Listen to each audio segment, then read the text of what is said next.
Hey, everybody, welcome to the RotoWire Fantasy Baseball Podcast. We got FAAB to talk about. We're going to talk about some players that we have been wrong about. Jeff Erickson's out of town, gallivanting the world. We'll be joined by Toby G from Bat Flip Crazy. All coming up next.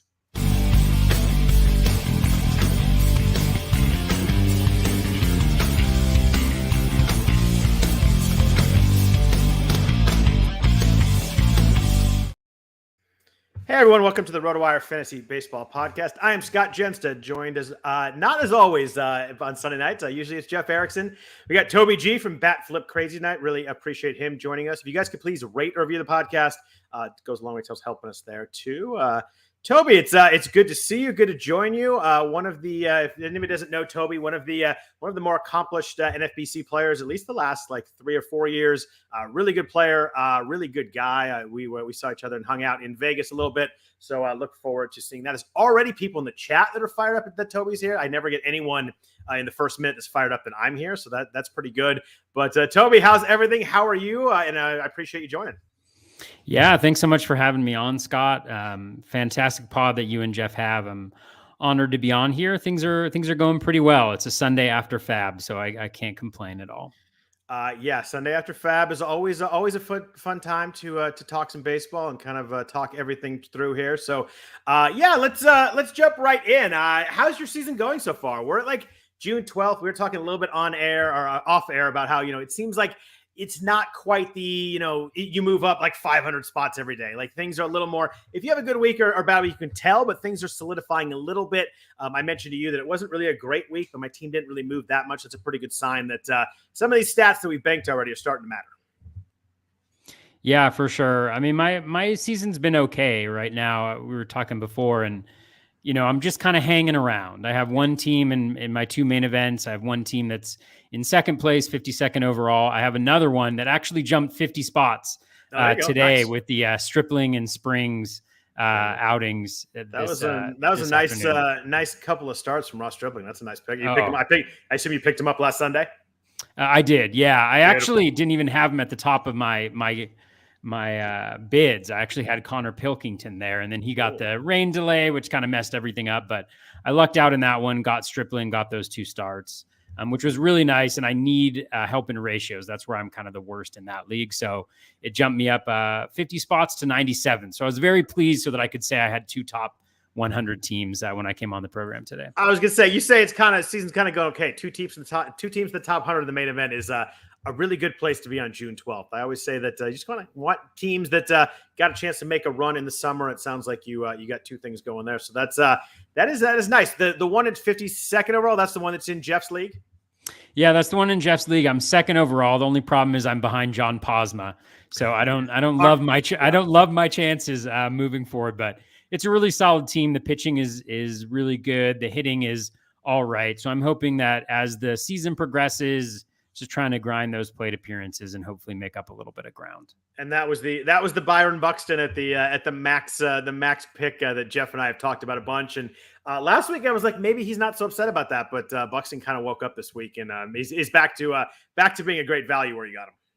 Oh, for sure. I was very pleased at 59. He wasn't even somebody I was thinking about at that spot. Right. And to get him, and then I got Cease after that, I think at 62. So I was really pleased with the way that draft started. So far, it's performed as I've been expecting, but I do need the offense, including Buxton, to do a little bit more. I mean, the home runs are nice, but not getting any steals really from him has had an impact, and the batting average has not been helpful either. So hopefully he turns it around. Anybody in particular that's crushed you on offense, you need to turn around and get going? Oh, man. That particular... Sounds like the list is long. We'll see. It's so tough now, because our perspective is so shifted in terms of offense and what we were looking for. Right. Guys that have not been performing, my team, honestly, there's not a lot of guys that stand out. Andrew Benintendi is one where the batting average has been great, but I was actually going to throw him on my list of kind of underperformers just because he hasn't really done anything else. I was expecting a little bit of power. I was expecting some speed, and I don't think he has a steal yet this year. And when you do that, when you're expecting 10, 12 steals from a guy and you have 0, those are the ones that hurt for sure. Yeah, I'm looking at him now. He only has 2 home runs too.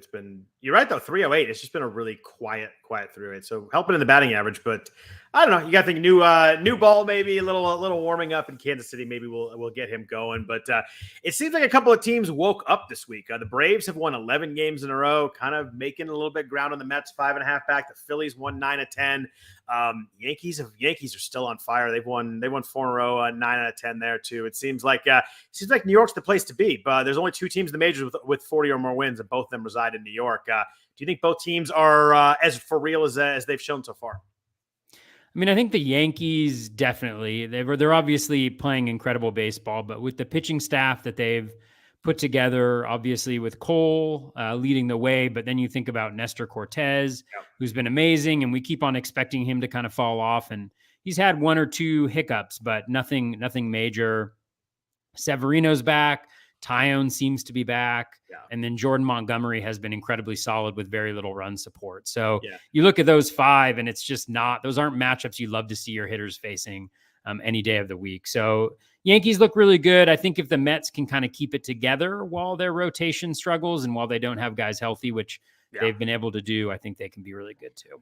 Yeah, the Yankees are wild. I mean, look at they have the most runs scored in the American League, and then they've given up 25 runs fewer than anybody else in the American League too. Like it's just an insane combo. And they're 44-16. Like Houston's really good, and they're just, I mean, they're putting some distance on between them.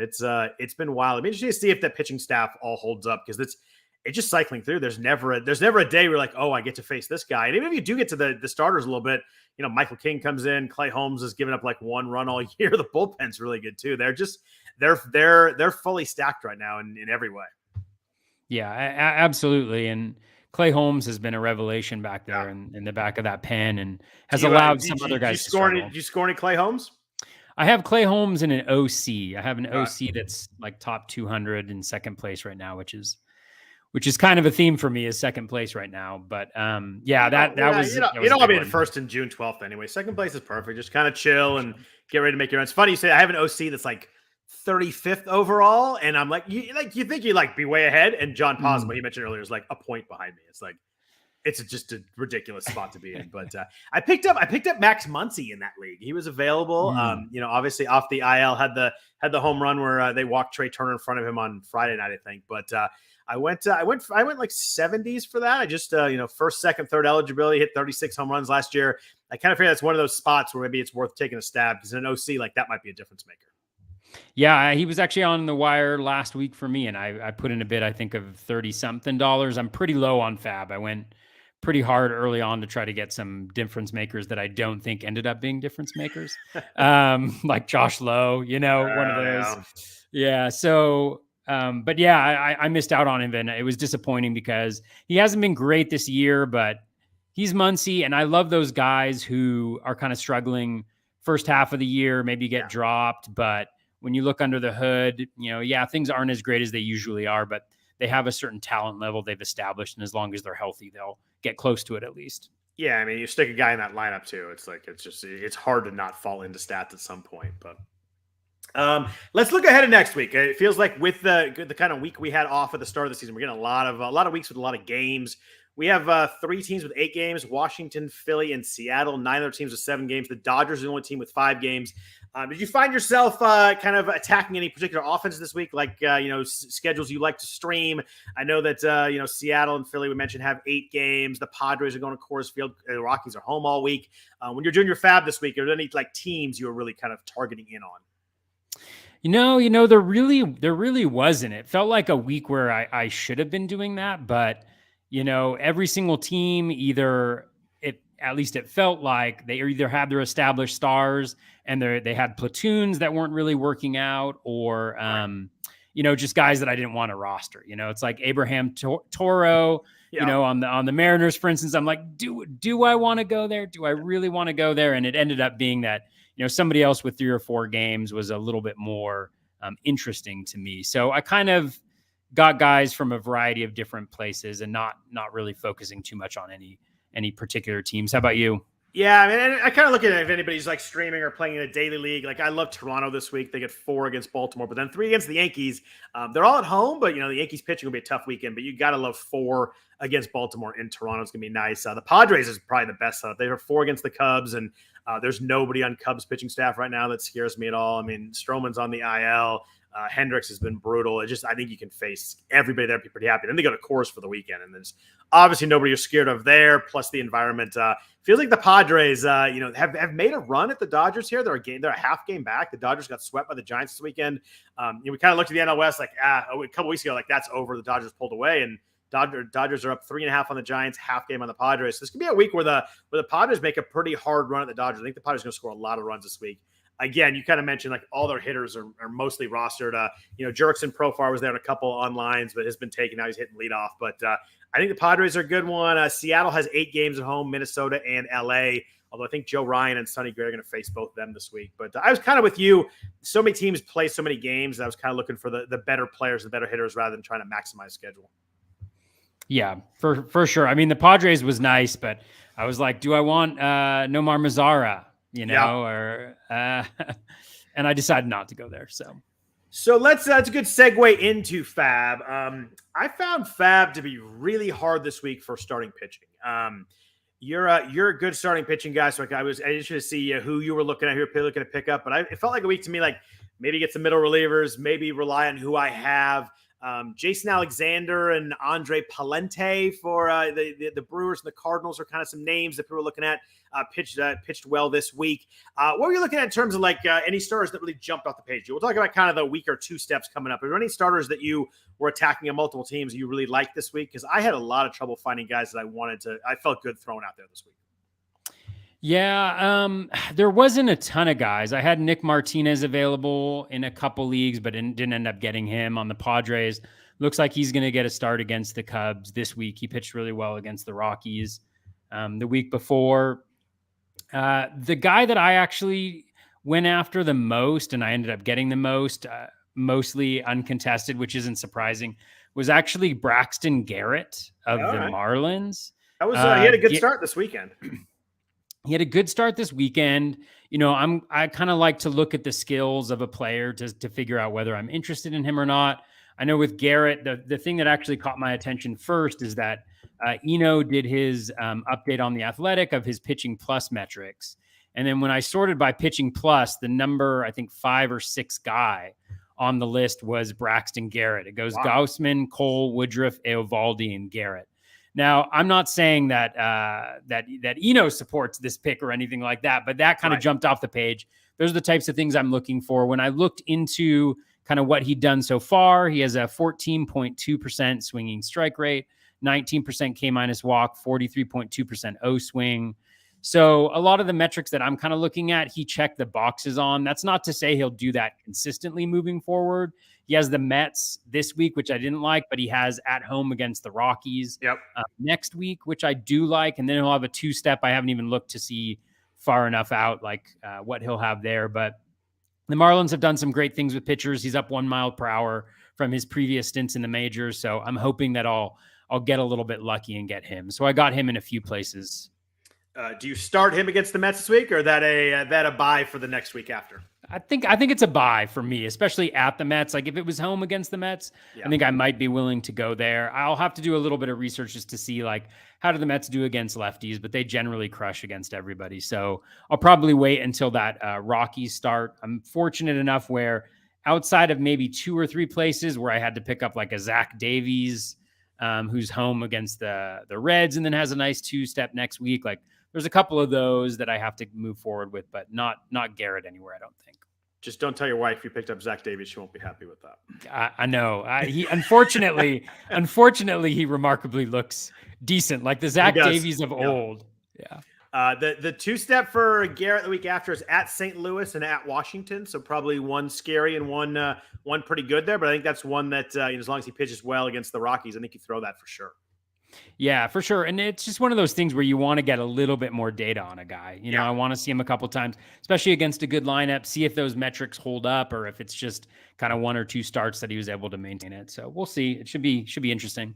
Yeah, that's a really good name. I like that one a lot. I like the fact that I talked about a lot of like, even if your pitching's good, you don't need someone this week. Like you're always looking to bolster that staff. And you're going to have injuries. You're going to have guys you don't want to throw some weeks, and you don't have to add someone that's going to be good this week. So you can kind of take a look ahead. That's a really good name, and one that what people should definitely look at.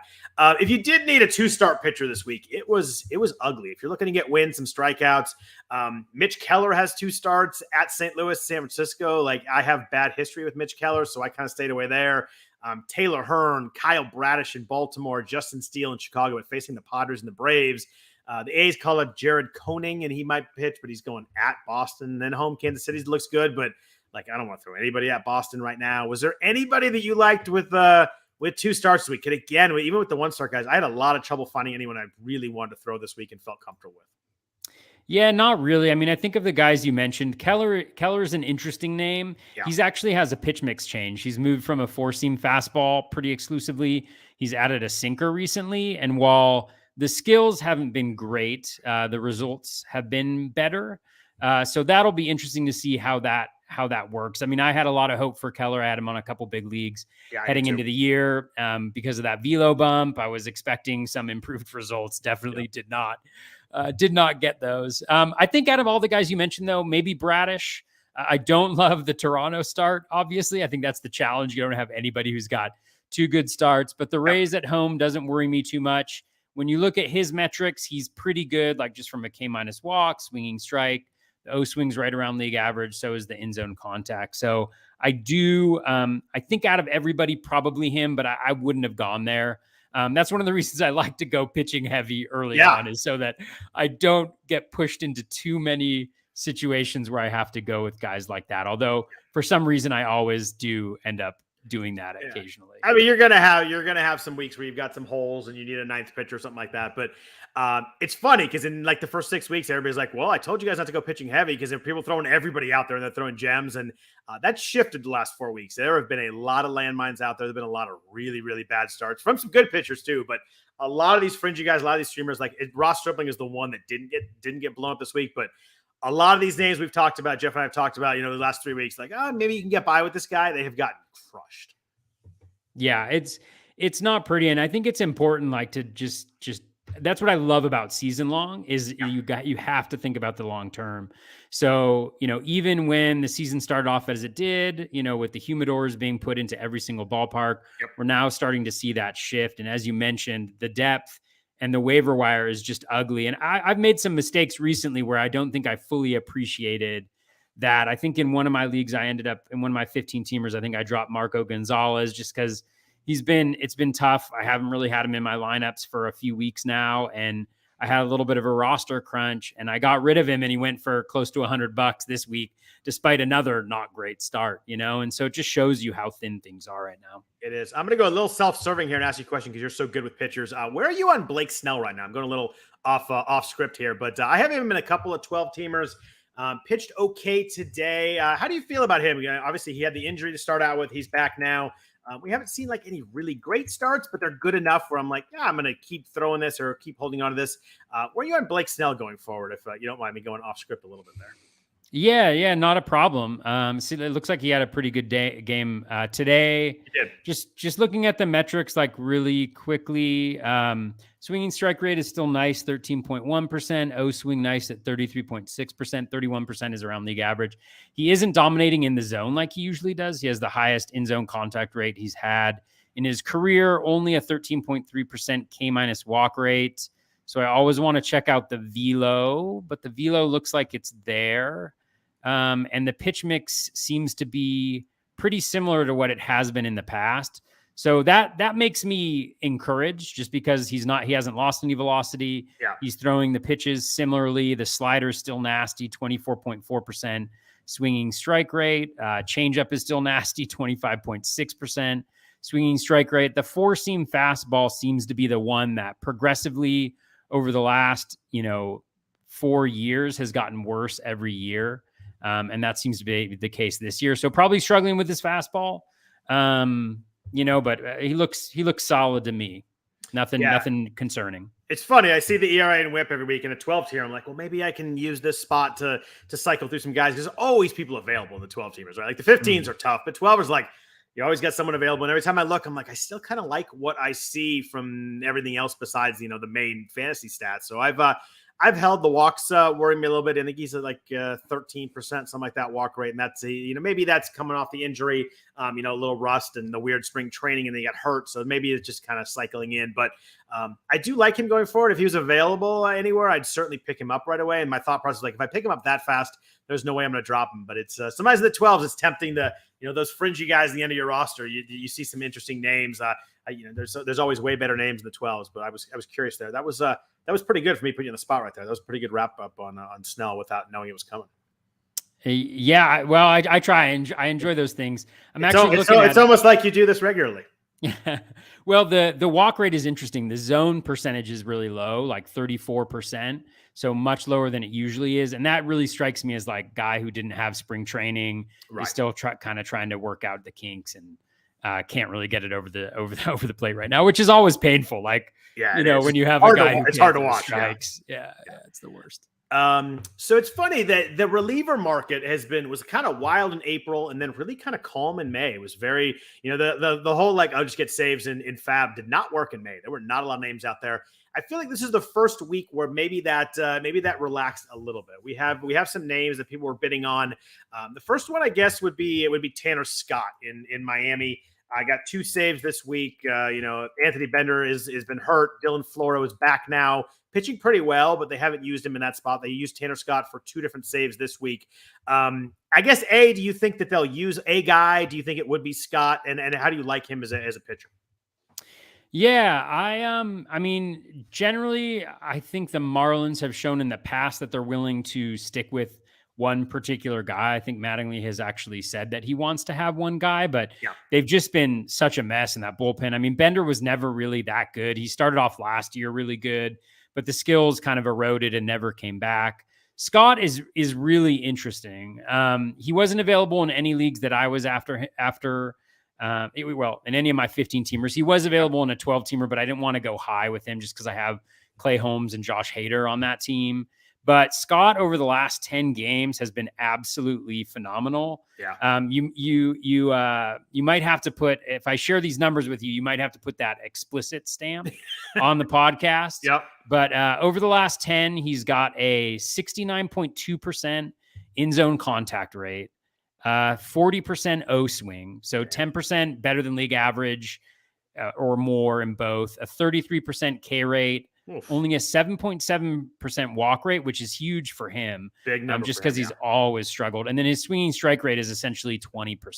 Oof. So he's been absolutely phenomenal, but I mean, that's only 10 games. Right. And I think when we look at him historically, 13.3% walk rate, but a 30% K rate as well. So I think you're always going to be living on the edge with him. We talked about Snell and the walks that are going to happen. They're going to happen with Scott, but you just hope that he can kind of keep this groove going. And if he does, he can rattle off a number of saves. So I definitely think he has the job right now, but it's just a matter of whether he can be consistent, which he really hasn't been throughout his career. Yeah, interesting pitch mix change with him. He's throwing 72% sliders right now, and last year it was 51%. Always been a 2-pitch guy, but it was last year was the first year he was majority sliders. Now he's pretty much all sliders, like the Patrick Corbin of relievers right now. But obviously it's working for him. Swing strike rate, as you mentioned, is going way up. He was available in one of my 2 main events. I have like 2.5 closers there, so I was in, but it wasn't in hard. He went for 65, which I think is a pretty good price right now. Oh yeah, that would be great. I would have loved to have him in one of my main events since I do not have 2.5 closers on my teams. So and it's hard. Give me 15 teamers. We've talked about it before. There's like 22, 23 guys out there. So that's like 1.5 each. And so yeah, I was a little surprised. I thought he'd go higher to some of the teams that are desperate in saves, but I thought 65 is a pretty good price. A guy that went almost $100 more than that in my main. He was only available in 15%. He was available in a lot of 12 teamers. Is Sir Anthony Dominguez in Philadelphia. Corey Knebel had the arm soreness over the weekend. He threw a bullpen today. Said he felt good. They think it's only be a couple of days. Do you buy that? Do you believe that? Would you be in on Dominguez if he was available? And how do you like Dominguez? He's been pitching really, really well. Yeah, he was available in not in any of my 15 teamers, I think, but he was available in a 12, and I did get him for $17, Oh, nice. which was nice. The thing that I like about him this week, he's got the 8 games too, so Yeah. even if he doesn't close, he can be valuable. His skills are really good over the course of the season, also really good in the shorter term as well. Low walk rate, high K rate as well. I definitely think he's the most skilled guy in that bullpen, but I think there's a few different guys they could go with if Knievel is injured. Yeah. You have Brad Hand, who hasn't been that great from a skills perspective, but has been fine from like a results perspective, and also has the history of closing. And then they've been using Brogdon in a lot of high leverage situations as well, which is a little interesting to me. But I like Dominguez a lot. I would have gone after him. I don't think my bid would have been that high. I'd much rather have Scott at the $65 than Sir Anthony at the 100 plus. Yeah, he was 155 in my main. He was not available in very many, but he went to Dave Potts there, so obviously a really good Hall of Fame player. Sure. So it's just, I think a lot of it depends on Knebel. I mean, if he's fine in a couple of days, which I never trust that with any kind of reliever with any kind of shoulder or arm issue. If he's fine in a couple of days, that's probably a bid that you might regret at that number. But if he's not, I mean, Dominguez could take over. That's a team that's playing well right now. You mentioned the games this week. So even if Knebel's fine, he's not going to throw back to back this week, I would assume. I'll probably take it easy on him. So you might be able to sneak a couple in there. What about Boston? Are you touching this Boston bullpen at all? We got Matt Strahm with a couple saves. We got Tanner Houck got the save today. It looks to be when he's available, looks to be the guy they kind of have shifted to a little bit. I mean, I think they need to figure something out there. They'd be kind of right in the mix. They wouldn't be up with the Yankees, but they'd be much better if they could figure that. But they've lost a lot of games in the bullpen this year. It's been a mess. Cycling through, Robles, who I know is one of your old friends, and Matt Barnes and all that. Is there anybody in the Boston bullpen that you want at all right now? Are you staying away? If they're available, are you bidding on anybody? Kind of, how do you think the situation works itself out in the second half of the year? Yeah, it looks like it's Houck's job. I think yesterday when Hansel blew the save, I think Cora even said, Houck wasn't available. So he's even kind of, I think, pointing toward the fact that he's the closer. Strahm has been really good, over the course of the season. The skills look really good as well, especially recently too. So he could definitely get a portion of that, but I'd be going after Houck. He was available in a 12-team league, the same league that Tanner Scott was available in. I think they both went for close to 100 or over 100 there. So I wasn't in on that, but I definitely think Houck has the job there. His skills have not been as good this year, but when you move into that relief role, a little bit of a velo bump, he's got the nasty slider we know about. The sinker looked really good when I saw him the other day, although he did get very lucky against the Mariners. Adam Frazier hit a rope right to second base to Trevor Story that would have scored 2 runs and had the Red Sox lose the game. So, it's always tough with these closer situations because all it takes is one or two mistakes and you're out of a role. But I like Houck right now. Yeah, I think that they've got to figure out a guy, and I know they like to use Houck in the multi-inning role, and he started a little bit. I think they have to pick a guy and just kind of go with it and realize they're going to sacrifice a little bit. But they've got to get someone back there that can shut down games. What about, you mentioned the Mariners when you're talking about Houck. What about Seattle? Looks like Diego Castillo kind of resting that job maybe a little bit from him and Paul Sewald and Steckenrider, who's now on the aisle, but him and Sewald kind of been shifting back and forth, hard to figure it out. Castillo's been really, really good about the last 2 or 3 weeks, kind of settling into that the back end of that bullpen. Sewald gave up runs in the last 2 outings, gave up a home run to Rafael Devers today. There was a pitch that was like high and outside, and Devers still hit it out. So I'm not gonna blame him too much because Devers obviously can hit anything. But I saw the home run. I'm like, oh, what did Sewald do now? And I saw the pitch. I'm like, hard to blame him at some point. I think sometimes it's important to see a pitch and realize it wasn't a mistake. It was just these hitters are really good. Any interest in Castillo in your bids this week? Yeah, I had him in there. Not aggressive enough. I didn't see exactly where he went in most leagues. I saw that he went for $50+ in at least one of them. So he was pretty popular. You mentioned, he's been insanely good the last 10 games he's pitched. His K rate is over 40%. Yeah. His walk rate is under 6%. Just been incredible. I didn't really realize how good he had been until somebody had mentioned him, and I did a little bit of a dive. But I have a really hard time paying that $50 to speculate on whether a closer is going to get the gig or not, which I think in some instances is a weakness. I prefer to go after the the guys that I can speculate maybe a little bit lower, under $10 and get lucky. But that hasn't been super successful for me over the last couple of years. So I may have to shift and be a little bit more aggressive. So I didn't get him, but I was definitely interested. I was surprised when I looked this afternoon as I was doing FAAB. I was surprised how I didn't remember him being quite as good last year as he was. I mean, ERA was 2.8, WHIP was under 1. He had 16 saves, and obviously the Rays, moved stuff around. Then he went to Seattle, but 32% strike rate, 7% walk rate. Castillo was really, really good last year. I think I kind of just forgot it because it was in Rays bullpen, so I just kind of throw those guys all away because they all did in the same bucket. But he's been really good last year, and he struggled to start this year, but it seems like he settled back into the 2021 guy. So I have Seawald in my main event that's doing well, and I didn't drop him, but I think it might be leading that direction. Yeah. He's not been as good either. The numbers are still pretty good, but his metrics stuff, he's not quite the lights out guy he was last year. Yeah, it just shows you like it's really hard to predict who those guys that jump out for 1 year are going to be and how good they're going to be that second year. It's really hard to maintain that level of skill. Speaking of Castillo and speaking of Tampa Bay, did you do anything with Jason Adam, who got the last save there, or you just?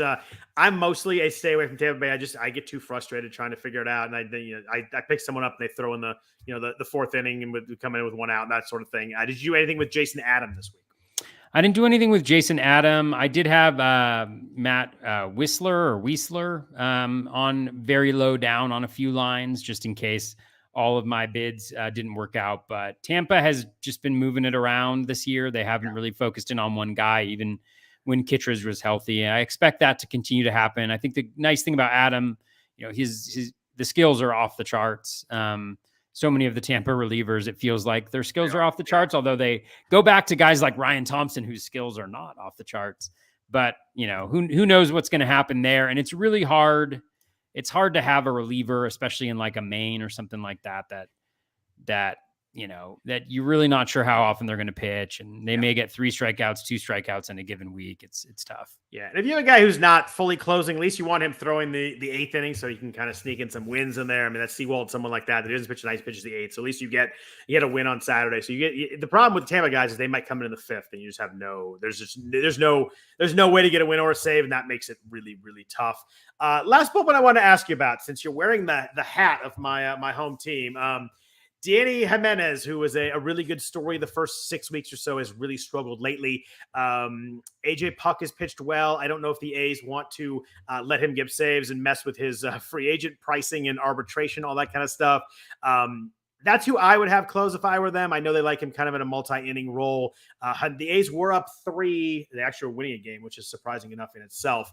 They were up 8-5 yesterday. Jimenez was actually warming up, so he was going to come in. They scored 2 runs. He still came in anyway, but he was the guy that was in the pen warming up, so he was going to come in for the save. Did you do any speculating here with the Jimenez struggles, kind of hoping for AJ Puck or Zach Jackson or someone like that, or you just kind of figure the A's aren't going to win enough games for it to worth your energy? Yeah, believe it or not, I actually speculated on that bullpen last week and picked up Lou Trevino.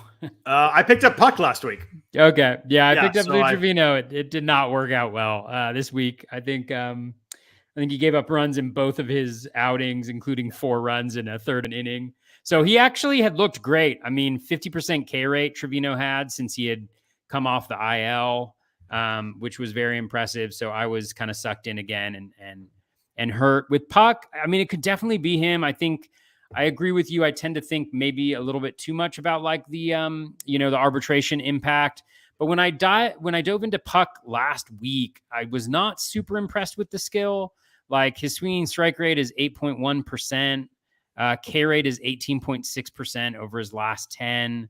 It's been down. So, and then the end zone contact rate is worse than league average as well. So I just wasn't, the A's aren't going to get a lot of opportunities. I don't think they're going to go there, but we'll see. Clearly things have happened. He had a bunch of like multi-strikeout games the first half of, this season so far. And then a lot of them last 10 outings, he's had, 1 or 0. So I don't know. I don't know what's going on there. I don't know. The usage is weird. I kind of went with I'm going to grab him for a week and see what happens. And then I'll figure I throw him back sort of thing. I did that with Dominic Leone last week too. Threw 4 scoreless innings, but didn't really get any save offs for the Giants. So I threw him back too. So always trying to find that guy in there. But Let's talk about hitters. We hit a bunch of pitchers. I felt there were some interesting hitters. I'm actually going to start with catcher, which I never, ever do. But I thought it was a weirdly interesting catcher week, which especially the 15-teamer, catcher weeks always suck. Like, that's always terrible. But this week we had Gabriel Moreno in Toronto get called up. We had Cal Raleigh hit some home runs for the Mariners. We had Christian Bethancourt for the A's hitting everything hard, homered, and had a steal today. I don't know where the heck that came from. And interesting thing with Bethancourt, obviously the A's have Sean Murphy who plays most of their games, but Bethancourt's playing first base. He's DHing a little bit. He's in the lineup every day, which in the middle of the order too, which like that matters hugely in a 15-teamer. Just getting those at bats. Like I have Ryan Jeffers, and he had like 9 at bats this week, and it's just so hard. You're like maybe he hits a home run, but it's just so hard to get. You don't get any runs, you don't get any RBIs. Were you in on any of these catchers, guys? Did you need catchers? Did you like any of these 3 guys? Was there anybody else you liked? How are you feeling with the kind of the rare, interesting catcher market? Yeah, I did actually. I was in the market for catchers this week. I have Danny Jansen in a few spots, and so they both. That one hurt. Yeah, that one definitely hurt. I looked at his stats. He has 58 at bats, 7 home runs, 13 RBI, and I was like, man, this guy. Like, I actually ended up holding on to him this week and picking up another catcher to kind of fill in. I liked Bethancourt. Would have loved to have him available in any of my leagues, but he wasn't. I remember like a month and a half ago when he first started out and he played DH, and I was interested, but I peaked earlier today and 15 barrels, 16.3% barrel rate. He's now got the 4 home runs and the 4 steals. Like, just really nice. The 4 steals are wild. Like I think he had 4 steals in his career. Like that's between the KBO and the majors. So you kind of got both those. And 4 already. It's who knows if that keeps up, but it's certainly intriguing from the catcher spot. Oh yeah. I mean, it's wonderful. I think the challenge was with all these guys, Raleigh had a big week, Moreno and the prospect type. And while he hasn't done anything too much of note, like there's always going to be bids there. So I was not aggressive enough. I actually ended up getting Carson Kelly in a couple leagues. Okay. Is he back? He's back from the IL. I think he played his first game at some point recently. But he's back, and I'm waiting for Fangraphs to load with when he got back, but I picked him up. I know he played today. So that means he's back. Yeah. Yeah, he played today. Exactly. So I picked him up in one league, and then in the other league, I got Victor Caratini was available. He's been playing a bunch in Milwaukee, and that was someone that, like, when he was in Chicago, was one of those guys, like, if Contreras ever got hurt, like, Caratini was an interesting name. I think he can hit a little bit. Yeah, for sure. So I picked him up, and we'll see what ends up what ends up happening there. But I'm planning to just kind of go through catchers as necessary until Jansen's back, hopefully shortly after the All-Star break. Carson Kelly's at 098 now. Does that fire you up? It does fire me up. That means that the positive regression is coming, which means for him, like, he'll get up to his 220 career average or whatever it is at this point.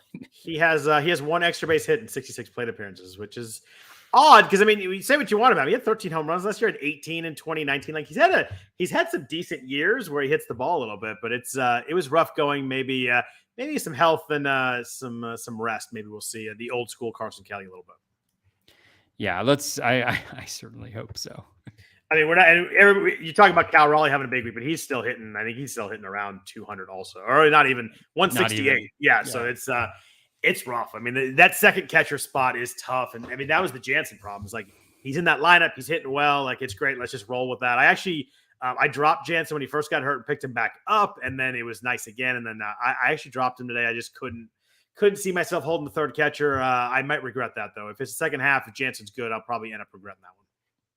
Yeah, it is. It's so tough. I don't know what the right answer was, but the more I thought about it, the more I looked at the wire and what was available. I wanted to hold on to him and see what I could do. So we have a question in the chat. Someone's saying that Yoan Moncada is on the waiver wire. Someone we talked about a little bit last week. Would you pick him up, Toby, if you were in a let's call it a 12-teamer, because that's kind of the standard usually. Yeah, I wouldn't. I don't think. I mean, the challenge for me for Moncada generally is just like what does he do anymore? Yeah. Like there's not really any carrying trait that he has. Like he wasn't like off my board, but just wasn't. He doesn't really steal anymore. He doesn't really hit for power anymore. The batting average was BABIP, and he showed an ability to have a really high BABIP early on in his career. But it's interesting. Ever since he had COVID, he just has crazy. not. He has not been able to regain that level of performance. And at this point, like a lot of those guys who in 2020 we were like, they fell off. I mean, I may be having confirmation bias here because we're talking about Moncada, but a lot of those guys just have never really gotten back to the same level. Yelich, Bellinger, like a lot of those guys, I mean, they've been doing better than Moncada, but they haven't really fully regained, what they had before that. Yeah, I mean, Moncada was someone that I really liked, and he was like progressing, and like everything was getting better. His hard hit was going up, barrels were going up, and then the COVID thing happened, and maybe he was just a 2019 happy fun ball benefactor with the 25 home runs. Maybe he just doesn't have that much pop. He seems like when he gets one, he really gets it. But I mean, you're looking at a guy that has 2 home runs and no steals, and I just don't know how you. Granted, it's only 90 plate appearances, or 90 at bats, but I just don't know how you play that every week. And it's a corner infield spot, like. There are guys I can pick up in the waiver wire that get that smoke him, and it's just I think he's a name brand right now that I just want no part of. Yeah, it's interesting. You go back to that trade when the Red Sox traded him and they kept Devers. That was a brilliant move on the Red Sox front office's part. Yeah, no doubt, because that was a huge name when they traded him. Someone in the chat is asking if they were okay to drop Whit Merrifield. I would not have dropped Whit Merrifield yet, but I do get it. But you look at his numbers and kind of everything is the same as it was last year, except for the BABIP's really low. It's 251. So he's hitting 229. Hard contact was never his thing. He's striking out even less. Walks never his things. I just don't think I could drop a guy that has that level of stolen base upside. I did not want him in drafts. He was, when we talked about fades at the start of the year, I thought his draft price was too high for what he does. And you like needed 40 steals for that to work. But I don't think I could drop him at this point. Yeah, I agree with you. I think it's it's BABIP related. Even look at the quality of contact metrics. He already has 10 barrels so far this year, 4.8% barrel rate, which would mark his second highest barrel rate. He's got 10 barrels and only 3 home runs so far. So, I think he's been a little bit unlucky, and you can't really replace that speed easily. Though, like I could see in a shallower league, like a 10-team league or something like that, where the speed is a little bit more readily available and not getting the power or the RBI with Merrifield hurts you a little bit more. You just pick up my dude John Birdie and you're fine in steals. There's no problem. Oh, John Birdie. I picked him up last week. Beast. He's the reason my OC is has jumped up about 150 spots with all the, what does he have, like 4 steals last week? Or he had 4 steals last week. Every time he gets a steal, Vlad Sedler texts me, put it in a birdie bag. So I look forward to the steals because I get lots of bad puns from Vlad on the steals. So yeah, John Birdie's been really good for us. Let's see. In Minnesota, there is a guy they have who is a big prospect in Alex Kirilloff, who is absolutely crushing the minor leagues right now. He had 3 home runs over the weekend. You have to figure out the call up is imminent. He had the wrist injury. They sent him back down. He was struggling. Kind of get that right. It's right. The problem is Minnesota doesn't really have a spot right now. Like if they want to send Miranda back down, but he seems like he got a little bit hot recently, so he kind of maybe he staved that off. Obviously, Royce Lewis is done for the year, which was horrible. But it seems like they need a spot. I mean, Trevor Larnach was pretty good. It was tight. It was quiet this week. But were you in on any Alex Kirilloff stashes, like hoping that maybe this is he's going to kick the door down and make the Twins call him up? I was not. He was not available in any of my 15 teamers. I think he might have been available in a 12, but it's hard to stash a guy like that where you feel like even if he, if he plays to his projections, he's worse than a league average player in a 12-team league. And then if he plays above them, like there's not really any skill that he possesses that differentiates him. Like he's not going to steal a lot of bases. Yeah. The power is okay. The batting average could be good. That maybe that's one of them, but I wasn't really interested. 15 teamers, most definitely I would have been, but he wasn't available for me. Yeah, I was a little bit, prospect pedigree. He was a 15th overall pick. He was a first round guy. I do like the batting average. This stuff he showed in the minors, but that's back in 2018. I picked him up last week in one of my 15 teamers. I had a drop, and I just kind of like, let's see what happens here. I held him for another week. I don't think my patience will be super long with him, but if he gets called up, maybe he can run to a hot streak there. But I do like the bat, but I agree with you. In a 12-teamer, it's probably not worth stashing. Did you do anything with Bryson Stott this week? The Phillies prospect that was horrible when he first got called up, went back down, has come back up and been pretty good. I think he had 3 home runs this week. He was 83% rostered in the main event, only 17% in 12s. Do you think he's playable at 12? Do you think he's only a 15 kind of guy? Where'd you fall on stop this week? Yeah, I think he's probably, this week may be a little bit different just because the Phillies have, I think, the 8 games. Yeah. And they're playing against the Nationals, I want to say. And anytime you do that, you want to have them in your lineup. But I'm not super impressed. I know he has the 4 home runs. Those 4 home runs are on 3 barrels. The quality of contact is low, 4% barrel rate. His max exit velocity on 70 after 75 batted ball events is 104.6. I call that the Kevin Biggio max exit velo. Which 2 years ago, that would have been a beautiful comp, but not so much anymore. I know, right? Well, yeah, I have a little joke with Brian Slack, who I share a team with, about Kevin Biggio and his lack of exit velocity. So that certainly applies to Stott as well. Like his hard hit rate on Fangraphs is only 21.3%. His hard hit rate on StatCast is 22.7%. I just am not really seeing a guy who can turn it on, but I've been wrong many times before. So we'll see what ends up happening. Yeah, I did the same kind of practice you did. I looked at all that contact stuff and I was like, you know what? I think he just kind of ran into a couple and I was not in on him very readily also. What about the third baseman? Jake Berger had a good week this week. Hits the ball pretty hard. Ezekiel Duran in Texas playing most days. Were you in on either of those third basemen this week? Yeah, I bid on Berger in a couple places, like I think about $13.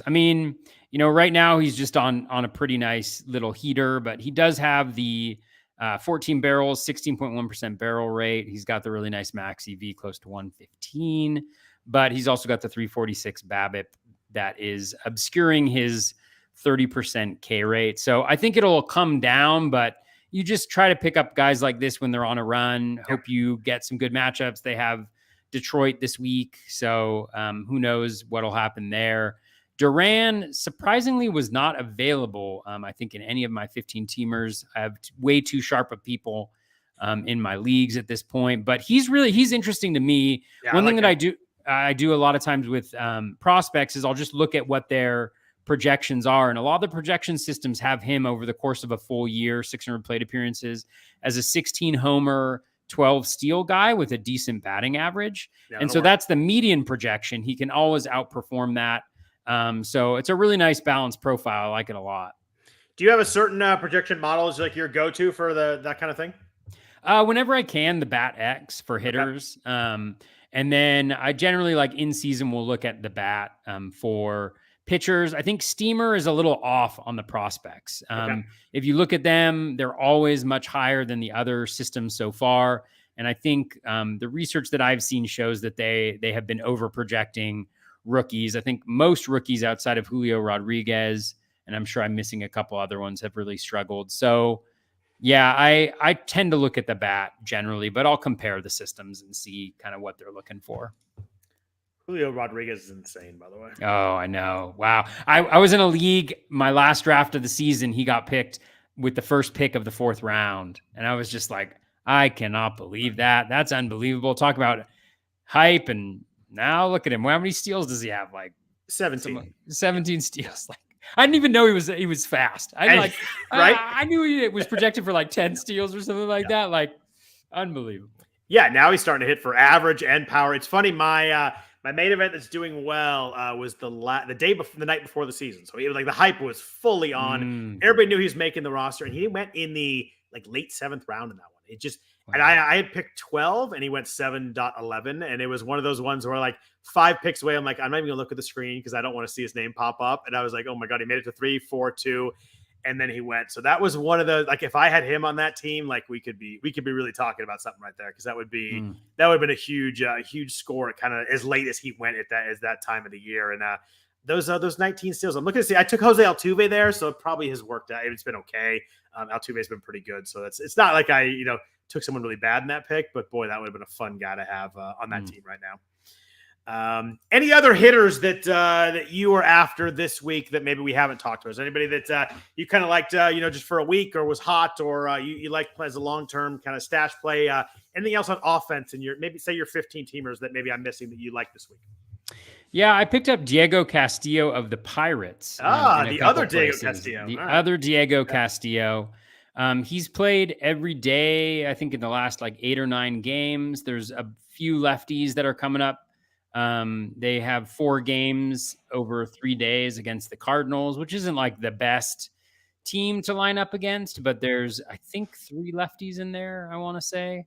They got, Thompson, Liberator, so just the 2 lefties, but that's nice. He's going to play either way, but I think he's been hitting 5th or something like that. Okay. I went after Diego Castillo. I got Robbie Grossman, amazingly, in one league. That's funny. I picked up Robbie Grossman in a main event also. Oh yeah, how much did you pay? $17. I went for 26 and the backup was 4. So I kind of felt silly, and I don't love Grossman, but like the guy was really good last year. And I figured it was worth a shot in a 15 teamer to like maybe see if he could find that for a couple weeks here. And, if it's bad again, I can get rid of him, but I kind of like that price. Weirdly enough, I kind of felt disgusting doing it, but I think it's someone you can take a shot on who was really good last year. Yeah. And sometimes with these injuries, like maybe Grossman was playing injured or something was bothering him earlier this year that was causing him to struggle. And then having that time to get away and to recuperate can sometimes, help a guy out. At least that's what I'm hoping for since I have him. Right. The other main target I had was Bobby Dahlbeck. He was available in a lot of my 15 teamers. Surprised that it actually wasn't super competitive. I think I got him for like $16 in 3 places, something like that in my 15 teamers, except in one league. And I told Brian that I was going to mention this on the podcast. One league we did go 64 for him with a backup of 15. That was the league I share with Brian Slack. Go big or go home. But yeah, I think Dahlbeck, he's played like the last 8 games, I think.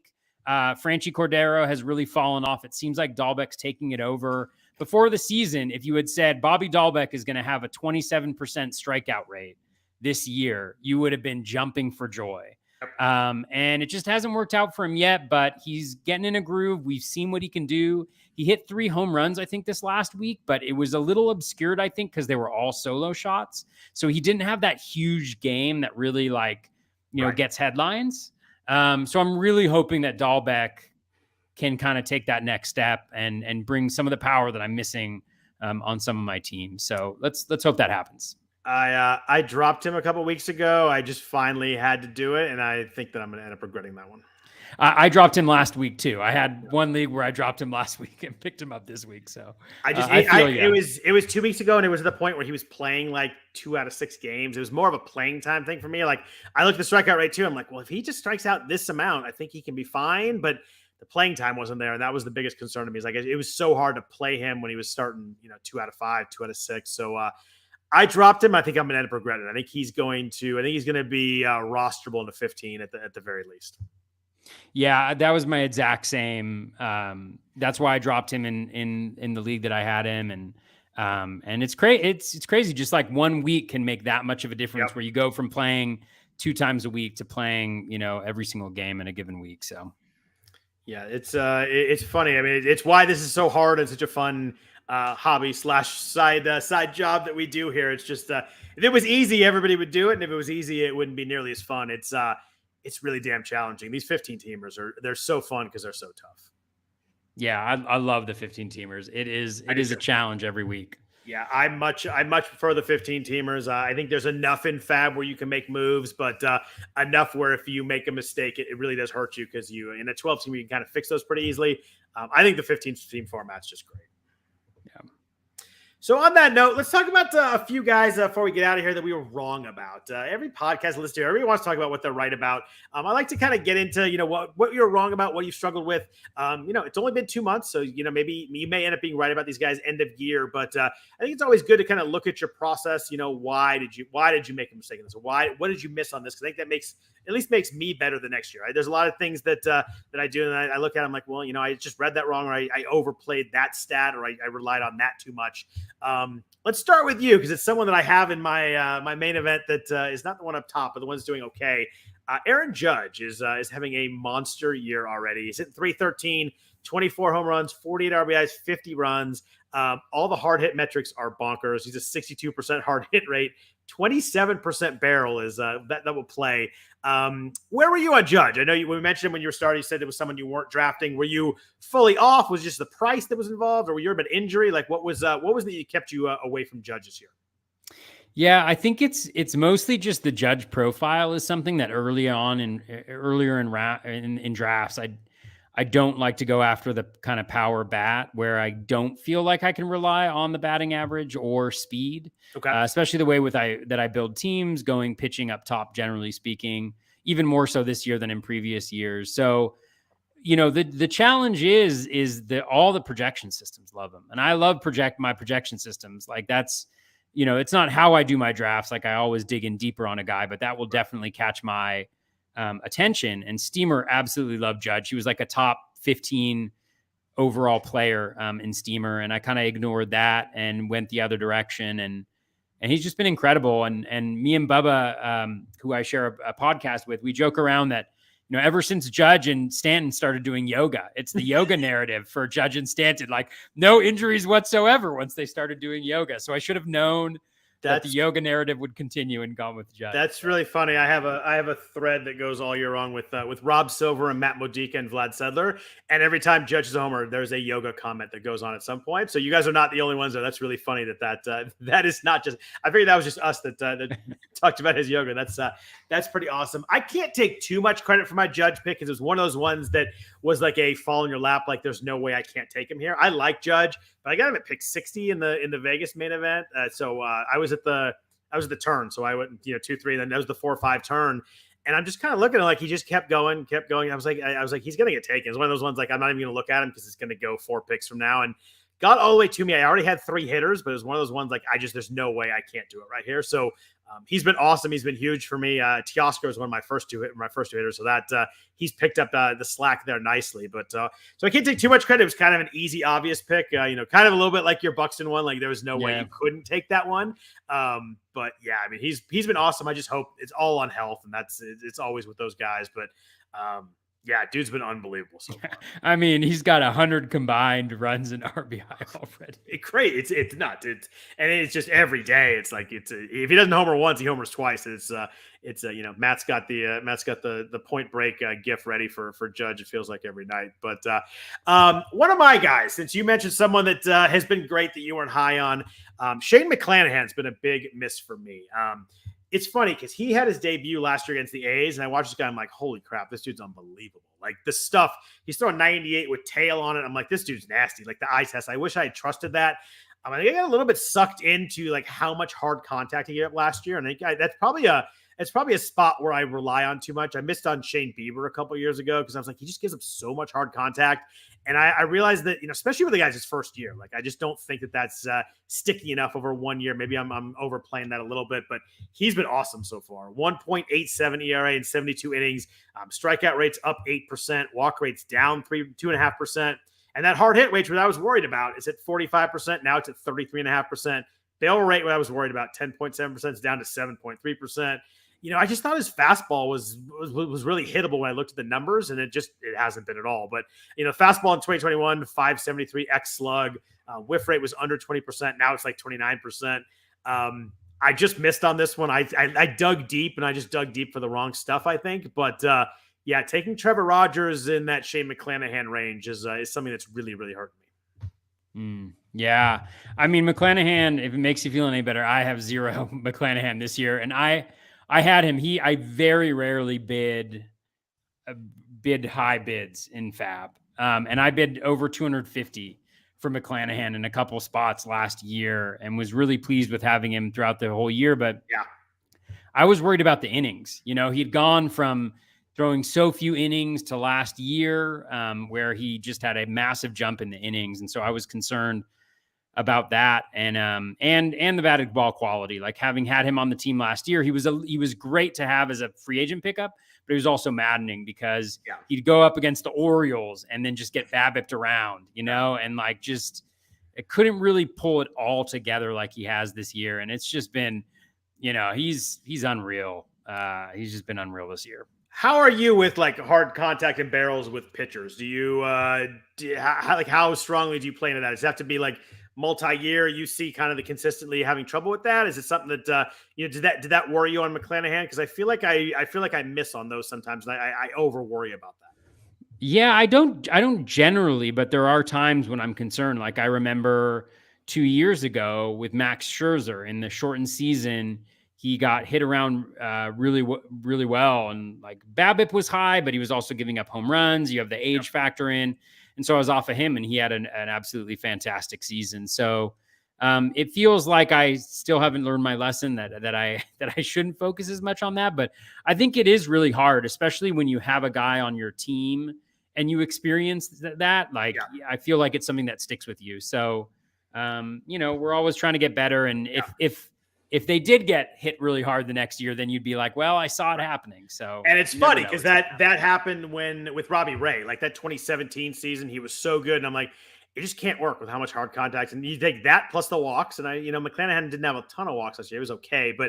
And then it worked really well with Robbie Ray for like 3 years. He was terrible. So I say it worked there. And obviously last year he won the Cy Young but he changed a lot of stuff. I think, that was different there, but it kept me off Robbie Ray for 3 years. So it works sometimes, but clearly McClanahan was a pretty big miss because he's probably the Cy Young favorite at the moment. Yeah. So talk to me about another pitcher. Joe Musgrove has been really, really good so far for San Diego. ERA $1.50, WHIP of 0.93. Was not a target for you. What were you seeing there, and what are you kind of seeing now? Yeah, with Musgrove, I've always been a really big fan. Like in my dynasty leagues, I've had him for a number of years. Love the repertoire. I mean, the fastball or the sinker have never been great pitches, but he's always had, three breaking or off speed pitches that he could go to. Towards the end of last year, I'm a rolling average graphs guy. So on Fangraphs, I'll go in rolling average graphs. For starting pitchers, I like to look at like last 15, last 10, get like a broader sample. And towards the end of last year, he really faded down the stretch. The strikeout rate, I think I'm remembering this correctly, dropped. The overall metrics, he just didn't look as good. And so I was worried about, that continuing into this year. He got really lucky the first half of the season. And so I just didn't feel like going where he was going in drafts, that it was necessarily worth it. And also like that range in drafts is a tough one for me. Like in my drafts, for instance, in the one we talked about that I'm in with Jeff, I started off Garrett Cole, Raisel Iglesias, Zach Wheeler, Byron Buxton, and Dylan Cease. So I had 4 pitchers in my first 5. So you're not taking anyone in that next range. Yeah. Okay. Exactly. But at the same time, I was definitely off of him. Like I was saying, like, I'm not going to get any Joe Musgrove.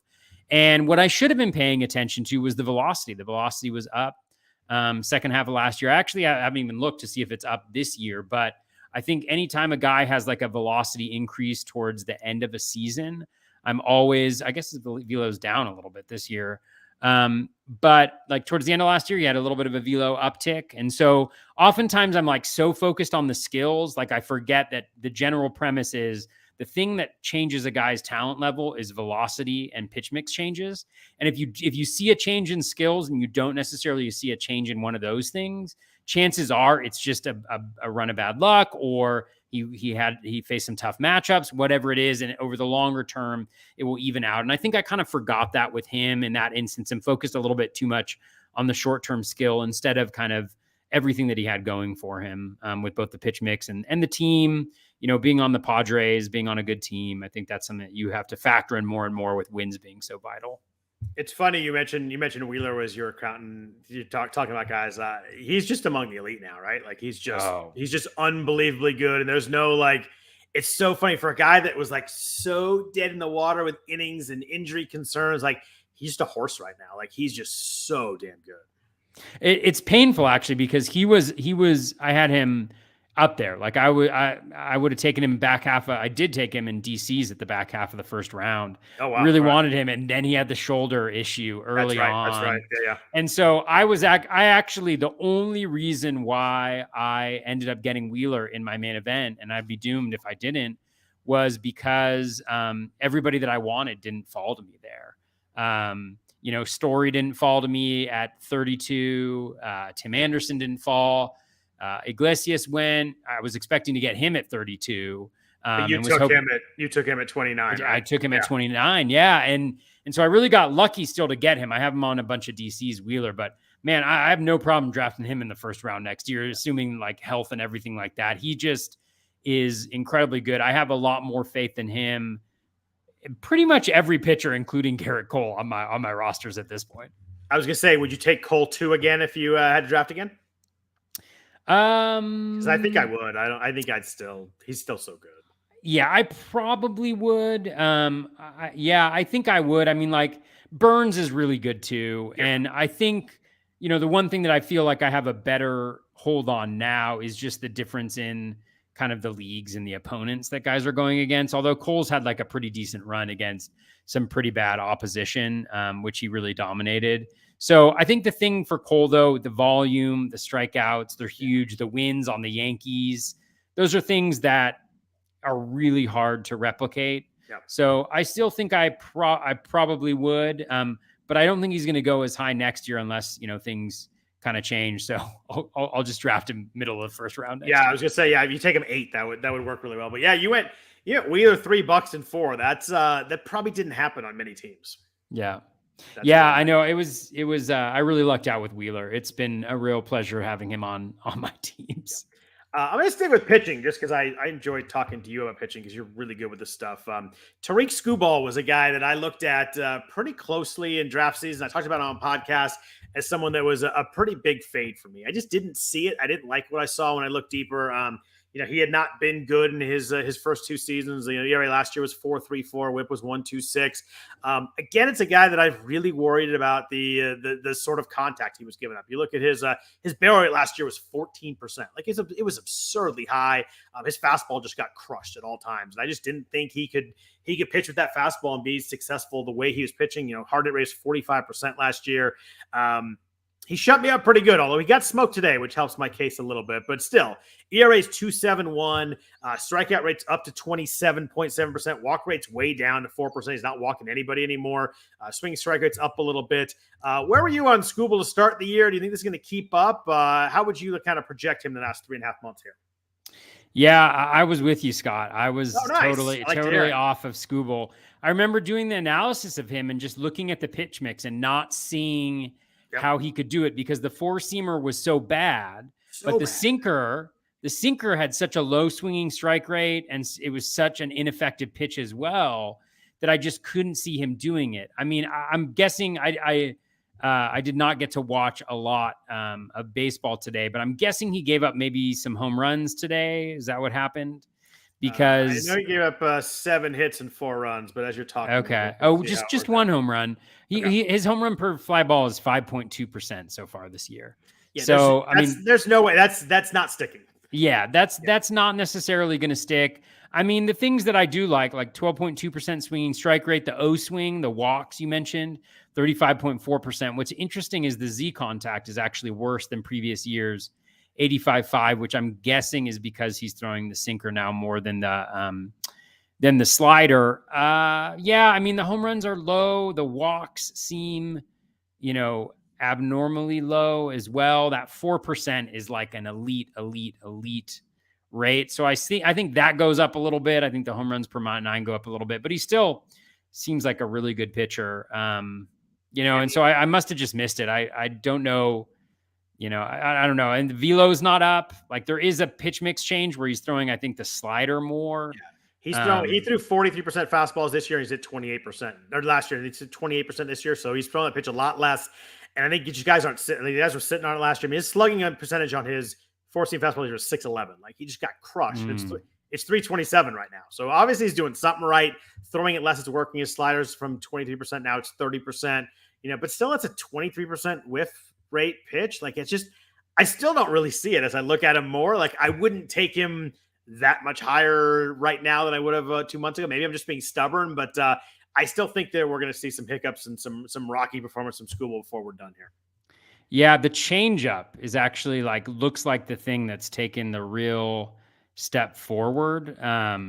His changeup has a 27.7% swinging strike rate, Yeah, it's been really good. 42.7% O swing. Yeah, that's a remarkable change. I don't know what he did differently, but yeah, I'm. That's one I'm not quite waving the "I was wrong" flag on quite yet. Whereas with McClanahan, I pretty much fully am. But yeah. I'm still holding out hope that I might not be dead wrong on School, but certainly have been so far. But before we get out of here, let's talk about a couple of hitters. You mentioned Avisail Garcia as someone that I assume you really, really liked and have been disappointed by.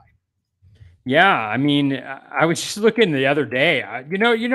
This always happens to me where you have your guys like Avisail Garcia. Like generally, like I sat him last weekend against the Astros, I think, when he was away at the Astros. But you generally have him in your lineup, right? And sometimes you forget to look at how bad they've been. Dude, we talked about that a couple weeks ago. I am the worst at that. Like if I'm like, I drafted this guy for a reason, I'm just gonna leave him in, and I look and I'm like, oh, he's hitting 190 for me and 200 at bat. I'm like, what am I doing?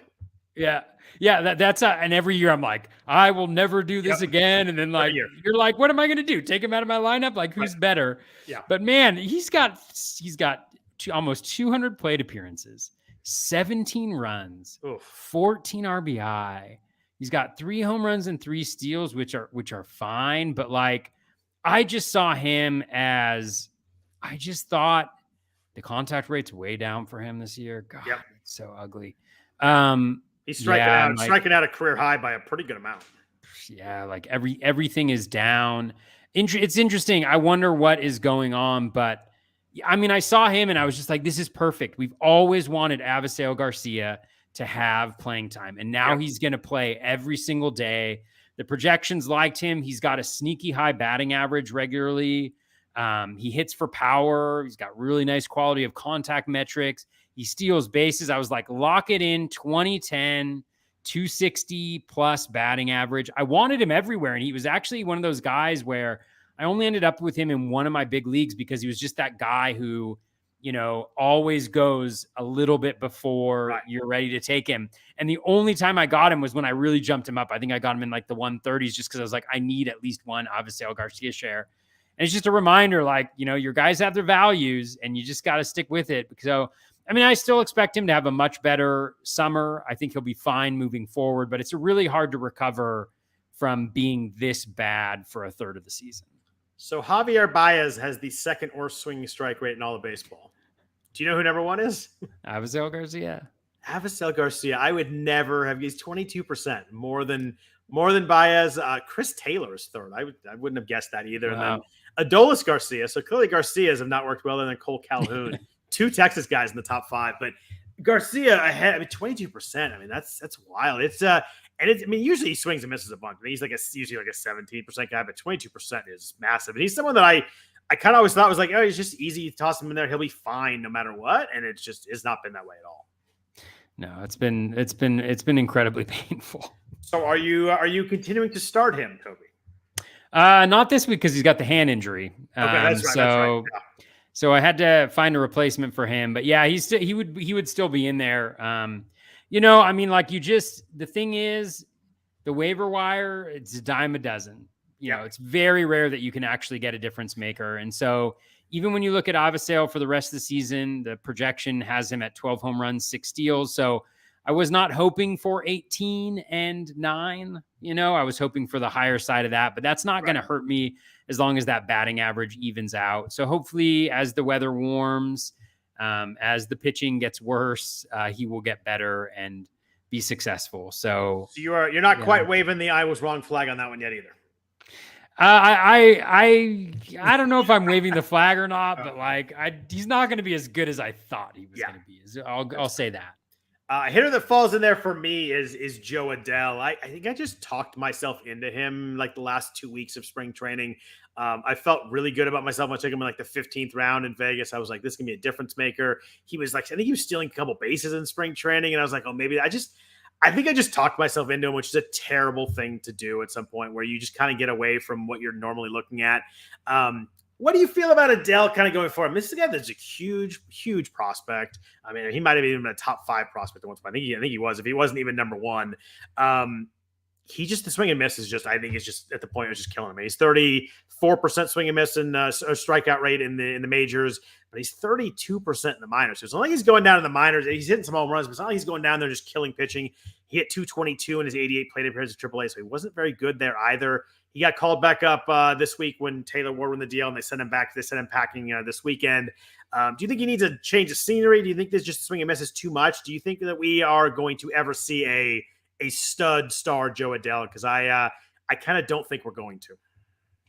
Yeah, I've never been a big Adele fan, just because I think those guys who, even when they're in the minor leagues, they strike out at a decent clip. That always worries me, just because it's always going to be worse moving up. I mean, you can see it. And I mean, when you look at what he's done so far, I mean, it's not great, but it's not awful. He's hitting 252 despite that huge strikeout rate with the high BABIP, but he makes decent quality of contact. So there's always the possibility. I think what concerns me most is just the Angels' approach to him, though, where like even when they brought him up, I mean, it was Joe Madden who's no longer there, thank goodness.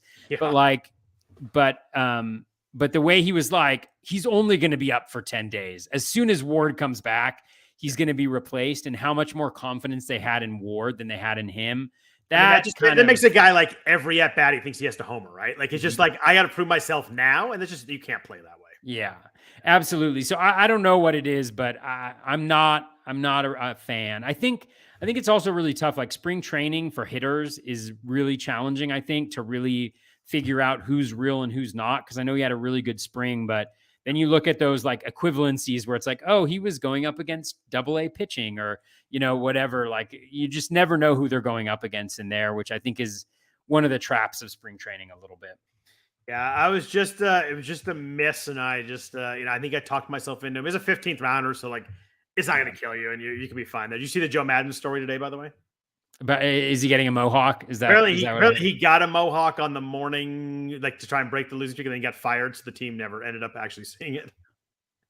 He walked in there like, you're out, you're done. Yeah, I guess he must have like, come and see the GM or whatever. They fired him, so the team never actually saw his motivational ploy. But it's unbelievable that guy got a reputation as being like a smart manager. I mean, he won a World Series, so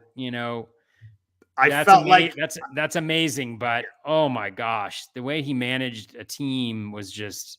I felt like he was one of those. He was one of those like, I'm going to show you I'm the smartest guy in the room as many times as possible just to do it. And I was not a fan of it myself either. 2 more questions before I let you get out of here. Walker Buehler, obviously a really serious injury. They won't pick up a ball for 6 to 8 weeks. I assume you agree that's just a drop in all formats. Yeah, I think it's similar to like the Freddie Peralta injury, where similar timeline, and it's just so tough because. I mean, 8 weeks from now is what? That's 2 months from now. So we're looking at August, like early August at the best case scenario. And that's really when they start their rehab stint. Then they got to go through rehab. If there's any hiccups along the way, then they're not really usable. So and the Dodgers, they're going to make the playoffs. So the question is going to be for them, like they want to have Buehler healthy. So they're going to take it easy with him. And so I stay away. I drop those guys, and I hope they get better soon, but I'm not confident in it. Someone asked me, do you think he's even going to drop into 15 in the main event? I was like, I think like September 1st would be the absolute best possible consideration. I don't think that's going to happen, but like everything goes perfect with his rehab. They go 6 weeks for him to pick up a ball. It's still, I think September 1st is like the earliest you see him on a mound. And even then, like what's he doing? Probably throwing 3 or 4 innings and coming out of the game. Like to see him in like a role where like I feel comfortable starting with fantasies like the last 2 weeks of the season, there's just no way I hold that for. I mean, it's not worth it. You just can't do it. And he's also got to be good. Yeah, and that's a really good point too, because you're like, even if he comes back, like his ERA was 4 this year and a 1.3 WHIP. Like he hasn't been good. His fastball's been really bad and hittable. He's got like a top 5 most hittable fastball. I guess that'd be a bottom 5, but still. Yeah. Ever since, I mean, like people don't talk about the sticky stuff like that often, but like ever since that happened with him, like the velo has gone down, like he has been a less effective pitcher, which thankfully is one of the reasons why I don't have any of him across any of my teams. But It's sad though, because he's already had TJ once, and you hate to see him, lose more time. So we'll see. Yeah, he was a no-go for me too at the price. Like if he had slipped, maybe I would have thought about it, but I never even got really close to a spot where I could take him. Last thing I want to ask you, Lance Lynn comes back this week, pitching on Monday.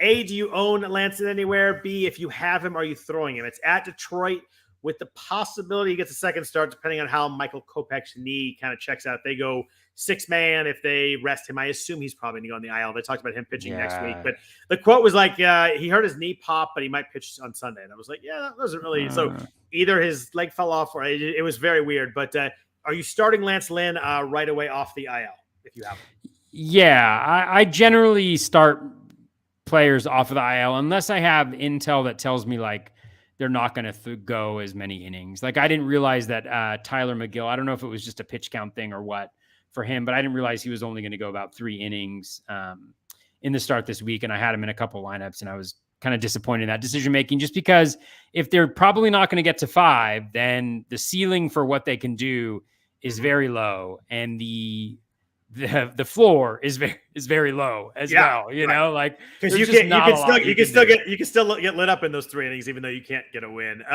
Totally. Steven Strasburg has 2 starts this week. His velocity was down in the first start when he came back, and he got hit. Pitched really well in the minors, and we were kind of getting excited about that. He looked really good there. He's got Atlanta and Philly this week. If you have him in any size league, a 12 or 15, are you throwing Strasburg this week? Man, I'm looking at it right now. It's a tough call, right? I think I am. I actually picked him up, and I would never have stashed him, but I picked him up in a 12-teamer just because he was there. And I'm like, I'll see what I got. I didn't start him this week, thankfully. I think I'm throwing the 2 starts, and if it's bad again, I think I might just get rid of him. But I think I'm there to throw it. But man, Atlanta and Philly scares the crap out of me as a 2-step. Yeah, I mean, the metrics are really bad, but again, it's 1 start, so things can change really quickly. I would probably throw him out there. I think I have him in 1 DC, and I think I've got him in there. So you throw it in. It's 2 home starts as well, and while it doesn't seem like a lot when you're going up against the Braves and against the Phillies, those home starts really do make a difference. If you use like the Razzball weekly tool to look at him, like those home starts really do have an impact. Guys do a lot better at home, so. Yeah. Roll with that, and the 90, the fastball at 90.4 is concerning of a guy that in his heyday was a 95, 96 kind of guy. I know he hasn't been that way for a couple of years, but I don't know. It was the first start, like the first inning looked all right, then he looked really, really sketchy after that. It's kind of remarkable though, just to think of like how much like the majors has changed in the time that he's been pitching, where he came up and everybody was like, he's the fireballer. He's got like the best fastball ever, the fastest you'll ever see. And now it's like, I mean, 97 is very fast, but it's Hunter Green does that 100 times a game. Yeah, exactly. And Sandy Alcantara and DeGrom and Cole. Alcantara went mid-second in my Vegas draft, and I was like, he went to a really good player in Emmett Ruland, and I was like, that's early. It must be his guy. And now that looks like that was definitely way too late. Dude's been awesome. Yeah, Brian and I have him on our shared team, so it's been fun to watch him, especially after the struggles early. Last thing, how is the shared team with Slack doing? We're doing pretty well. We're in, I think we're in 5th. Dropped down a couple spots this week because of the Garrett Cole disaster and a lack of wins. Man, wins are brutal. But we're in 5th place, 94 points. All right, we were up at like 102 at the beginning of the week. So, and in second place, I think at that point. So. Is Slack able to split his time between you and Nick fairly? I think so.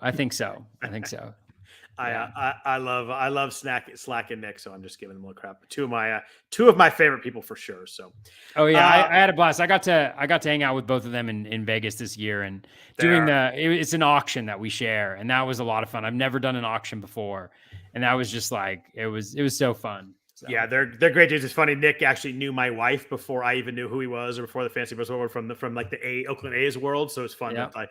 weird. He was at my house watching games in 2012 before I even knew he played NFBC. So it's a weird, strange, small world sometimes. But well, Toby, I really appreciate you jumping on. It's always fun to talk with you, and you're a really good guest. I love talking players with you. One of the best fantasy players out there. But why don't you tell us where people can listen to you? I know you have your podcast with Bubba. Just give us a quick where people can find you on Twitter, where people can listen to you, all that kind of good stuff. Yeah, so you can listen to me on every week, myself and then Bubba from the Bench with Bubba podcast. We put together a podcast going over the waiver wire and some player analysis every Wednesday. It'll come out Wednesday morning. We record Tuesday night, late in West Coast, called Batflip Crazy Fantasy Baseball. And then on Twitter at Batflip Crazy. That's the best place to connect with me there. And thanks so much for the invite, Scott. Really appreciate it. Love the show. Love your work. Good luck the rest of the way. I know you've got two great teams, including one that's dominating. So best of luck. I hope you finish second and I finish first. Yeah. By the way, first and second's a huge gap this year. Oh, is it really? Have you looked at the price? Because they increased the overall price to 175 and second place is 40. Like that's a huge deal. Like if someone, that is a huge gap. If that's like a last couple days swap, like that's a tough one. Oh man. I can't even imagine I think you've been in that spot at least once before, not like where it's where you're like right at the top.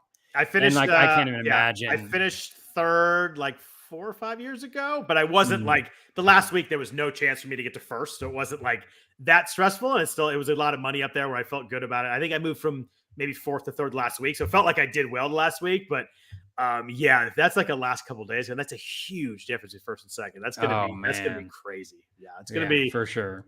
I always say all I ask for each season is like to have a team in like the top 20, like the last month or so. So like you just get that really, really a lot of fun. I mean, that's why we play is for that last month to be really fun. And the last month is tough, but like that's all. Just give me a shot in the last month, and I'd be pretty happy. So if we got a top 20 team in the last month, I'll feel pretty good with giving my chances there.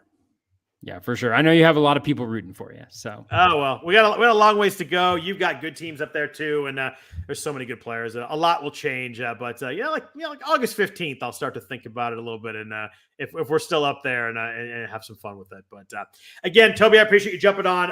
Great stuff on all the player talk. I really appreciate that. Again, everybody follow Toby at BatFlipCrazy on Twitter. I am at Scott Jenstad on Twitter.